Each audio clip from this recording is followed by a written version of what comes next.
जो हो गया उसे सोचा नहीं करते, जो मिल गया उसे खोया नहीं करते, सफलता भी उन्हें हासिल होती है जो वक्त और हालात पर रोया नहीं करते। नमस्कार, मैं ब्रजेश आप सभी का मैथ्स प्राइम इंडिया पे स्वागत करता हूं। जैसा कि मैं रेशियो प्रपोर्शन पढ़ा रहा था और मैं पार्ट 3 तक पढ़ा चुका था। उसी पार्ट 3 में जो कॉन्सेप्ट था उसी कॉन्सेप्ट पे 2-3-4 क्वेश्चन है मैं वो कराऊंगा और इसके बाद आगे की बात होगी। ठीक है, देखो क्वेश्चन क्या है। यदि a minus B, b minus C, c minus D ratio दिया गया है 1:2:3 और आपको निकालना है a प्लस डी अनुपात c। ये जो क्वेश्चन है 2016 मेंस में, सीजीएल मेंस में पूछा जा चुका है और क्वेश्चन का जो तरीका होगा वो काफी अच्छा होगा। यदि अच्छा लगे तो आप सब्सक्राइब और शेयर भी करते रहना। ठीक है, देखो जैसे a माइनस बी जो है वो 1 है, b माइनस सी जो है वो 2 है और c माइनस डी जो है वो है 3। और मुझे a प्लस डी अनुपात c निकालने के लिए मेरे पास दो तरीके हैं। या तो मैं पहले a d निकाल लूं, c निकाल लूं, a और d को जोड़ दूं, फिर c को इंडिविजुअल करके निकालूं, या फिर मैं ऐसा दिमाग लगाऊं, ऐसा सोचूं कि a प्लस डी मुझे डायरेक्ट मिले, a प्लस डी अनुपात c मुझे डायरेक्ट मिले। देखो मैं क्या सोचूंगा, देखो जैसे c माइनस डी का जो रेशियो दिया गया वो है 3 और a minus B, b minus c दिया गया 1:2। इसका मतलब क्या है? इसका मतलब यह है कि मैं 1 और 2 को जोड़ दूंगा तो 3 के बराबर आ जाएगा। ठीक है, इसका मतलब यह है कि a minus B, b minus c इन दोनों को जब जोड़ा जाएगा भाई साहब, इन दोनों को जब जोड़ा जाएगा तो 3 हो जाएगा। क्यों? क्योंकि ये 1 है और यहां से ये 2 है। ठीक है, अब c माइनस डी 3 है ही, c माइनस डी 3 है, यानी 3 बराबर। इसका मतलब क्या है कि a minus b plus b minus c बराबर c माइनस डी। बात को समझने की कोशिश करना। मैं डायरेक्ट सोच रहा हूं कि a प्लस डी मुझे कैसे फाइंड हो। ठीक है, तो 2 और 1 3 हो जाएगा, यानी ये 3 इस 3 के बराबर हो जाएगा, यानी a minus B, b minus c का जो योग है, जो सम है वो c माइनस डी के बराबर हो जाएगा। ठीक है, तब देखो b से b कैंसिल आउट और a माइनस सी बराबर c माइनस डी बराबर 3। दोनों के बराबर क्या हो जाएगा? 3 हो जाएगा, बराबर 3। ठीक है, अब देखो इस c को मैं उस साइड ले जा रहा हूं, d को इस साइड ले जा रहा हूं, तो a प्लस डी बाई ये c और ये माइनस डी उधर जाके हो जाएगा c, तो ये दोनों बराबर हो जाएगा, ये दोनों बराबर हो जाएगा, तो a प्लस डी बराबर हो जाएगा 2c। अब देखो मुझे चाहिए a प्लस डी अनुपात c, तो a प्लस डी अनुपात c बराबर हो जाएगा इधर 2 और नीचे से आ जाएगा 1, तो 2 अनुपात। काफी अच्छा क्वेश्चन है और काफी टाइम सेव हो रहा है।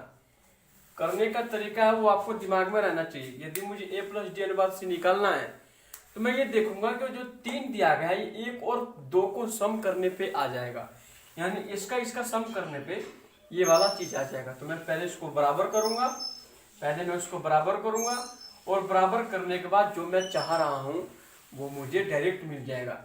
यदि आप a अनुपात b, यदि आप a और अलग से d फिर c निकालेंगे तो इससे आपका टाइम ज्यादा लगेगा। ठीक है, अब चलते हैं हम अगले क्वेश्चन की ओर।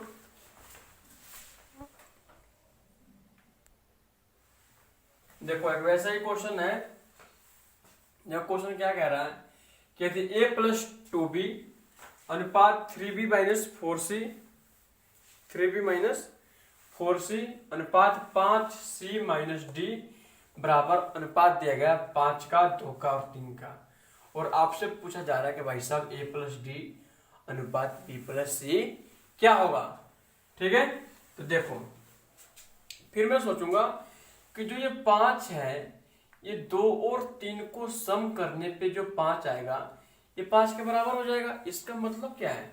इसका मतलब ये है भाई साहब कि जो ये जो है इंडिविजुअल 5 है, बात को समझने की कोशिश करना। ठीक है, ये जो है इंडिविजुअल 5 है और ये 2 है और ये भाई साहब दिया गया है 3।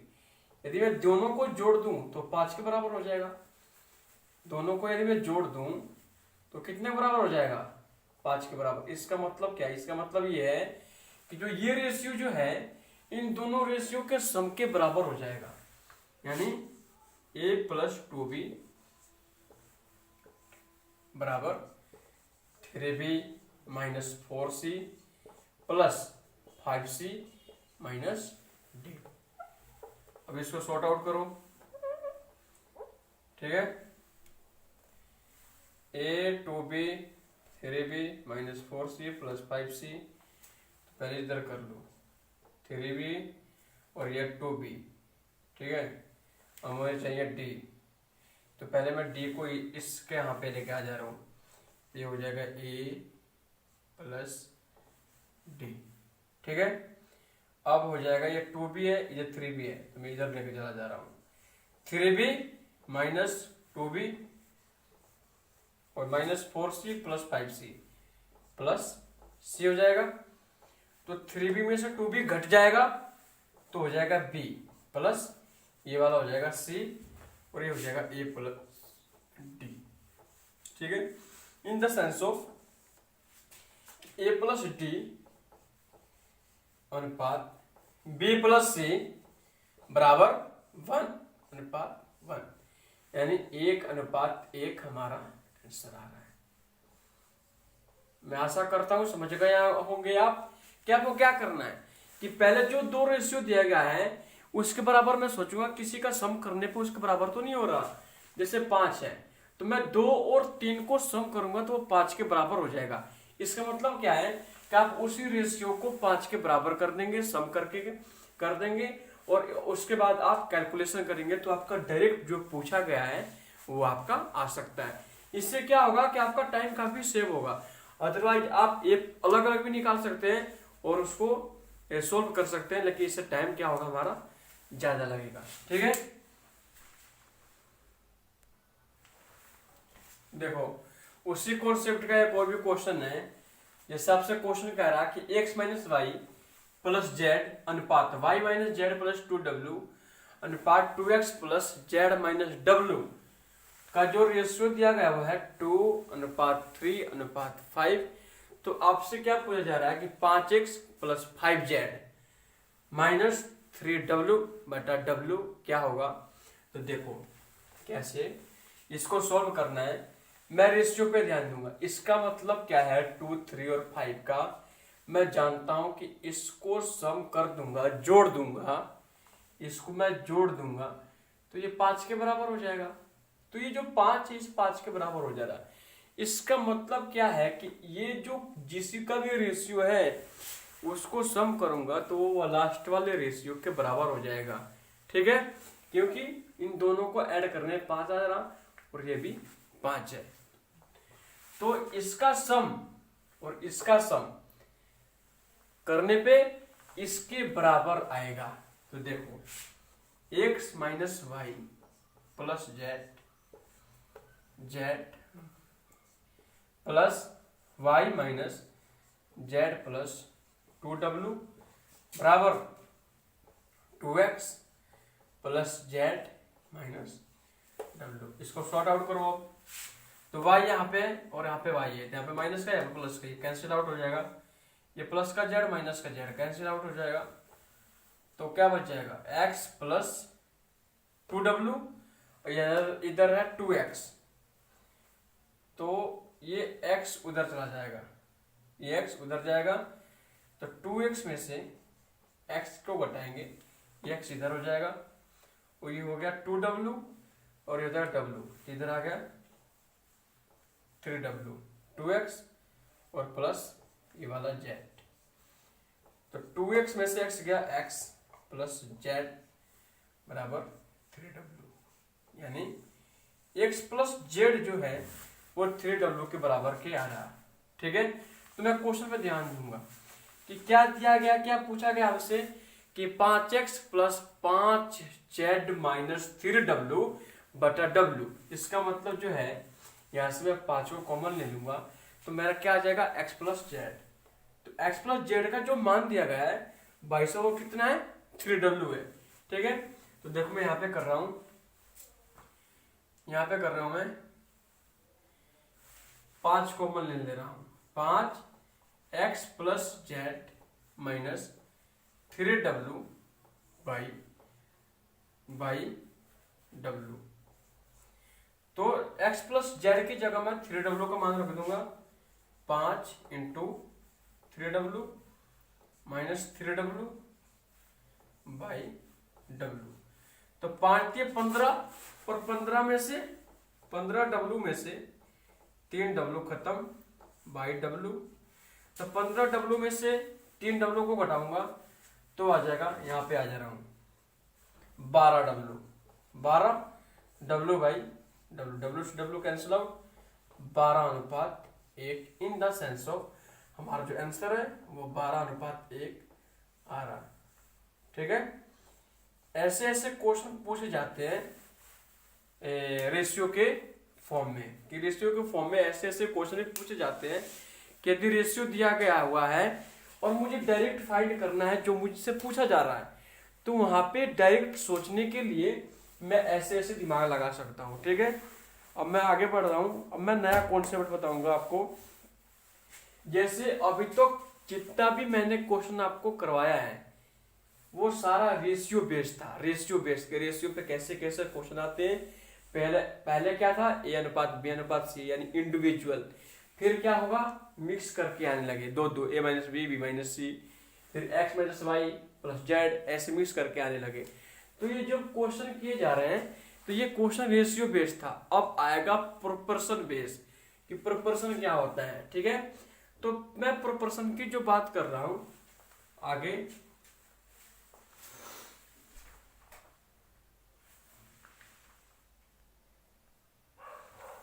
अब देखो जैसे रेशियो का जो पूछने का तरीका है वो अलग हो चुका है। ठीक है, जैसे एक टॉपिक है कंपाउंड रेशियो। कंपाउंड रेशियो क्या होता है, तो कंपाउंड का मतलब होता है दो चीजों को मिला देना। कंपाउंड का मतलब होता है दो चीजों को मिला देना। ठीक है, तो कंपाउंड रेशियो ऑफ m अनुपात p और n अनुपात q का कंपाउंड रेशियो आपको निकालना है। ठीक है, तो m अनुपात p का मतलब हो जाएगा m बाई p और गुना n अनुपात q का मतलब हो जाएगा n बाई q। दोनों को मल्टीप्लीकेशन कर देना है, तो ऊपर का मल्टीप्लीकेशन ऊपर से होता है और नीचे का मल्टीप्लीकेशन नीचे से होता है। तो यहाँ पे आ जाएगा mn अनुपात pq, mn अनुपात pq। और जो ये हमारा है ये है कंपाउंड रेशियो। यानी कंपाउंड रेशियो क्या है भाई साहब, कि कंपाउंड रेशियो किसी भी दो रेशियो का मल्टीप्लीकेशन कर देना ही कंपाउंड रेशियो बोला जाता है। ठीक है, तो इसी बेस पे क्वेश्चन पूछा गया है कि 2:3 और 5:7 का कंपाउंड रेशियो क्या हो जाएगा, यानी CR पूछा जाएगा क्या हो जाएगा। तो मैं इसको पहले फॉर्मेट लिख दूंगा ऐसे 2:3। ठीक है, फिर यहाँ पे लिख दूंगा 5/7 और दोनों को मल्टीप्लीकेशन कर दूंगा तो हो जाएगा 5 दूनी 10 अनुपात 7 दिए 21। तुम्हारा ये है, ये आंसर आ जाएगा। यानी आपको करना कुछ नहीं है, दोनों रेशियो को मल्टीप्लीकेशन कर देना, ये हो जाएगा कंपाउंड रेशियो। ठीक है, अब कंपाउंड रेशियो के बाद जो भाई साहब बात आ रही है वो जाते हैं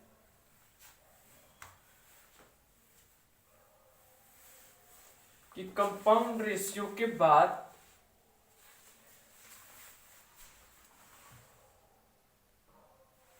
अब देखो जो दूसरा कॉन्सेप्ट है हमारा वो कंपाउंड रेशियो का ही है।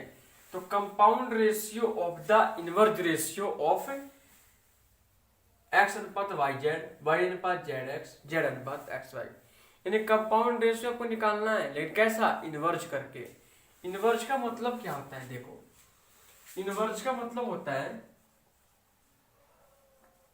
INVERSE। इनवर्ज का मतलब क्या होता है कि जैसे x अनुपात y कोई रेशियो दिया गया है, ठीक है, तो मुझे इसका इनवर्ज करना है, तो इसका जो इनवर्ज हो जाएगा वो हो जाएगा y अनुपात x, y अनुपात x, ठीक है।